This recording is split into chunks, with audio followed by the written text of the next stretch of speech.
नमस्कार दोस्तों। आज हम देखेंगे अधिगम संबंधी विकार। आप सब इसके बारे में पढ़ चुके होंगे, फिर भी मैं इसके बारे में कुछ बताना चाहूँगा। जब बच्चे छोटे होते हैं तो उनमें बहुत सारी कुछ कमियां हो जाती हैं।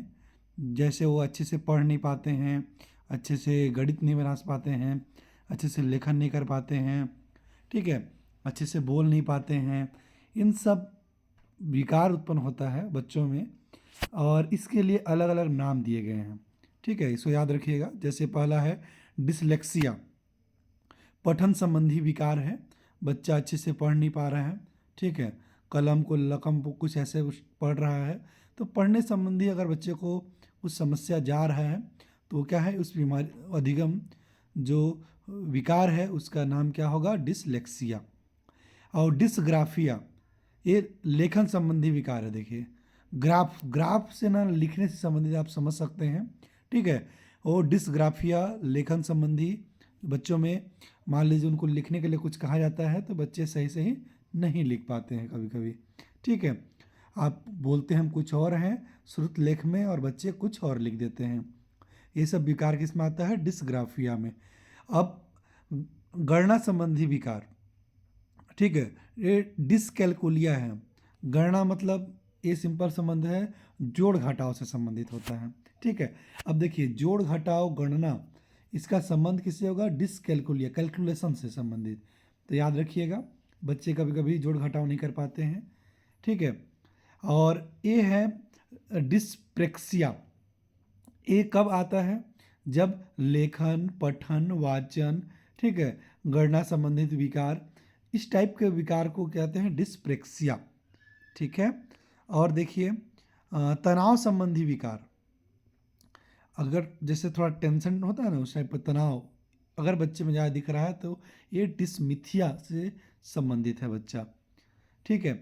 अपने आप को दूसरों से सुंदर, लंबा और ताकतवर समझना, कभी कभी बच्चा समझने लगता है, ये डिसमोर्फिया से संबंधित है, उस बच्चे को इसका बीमारी है, ठीक है।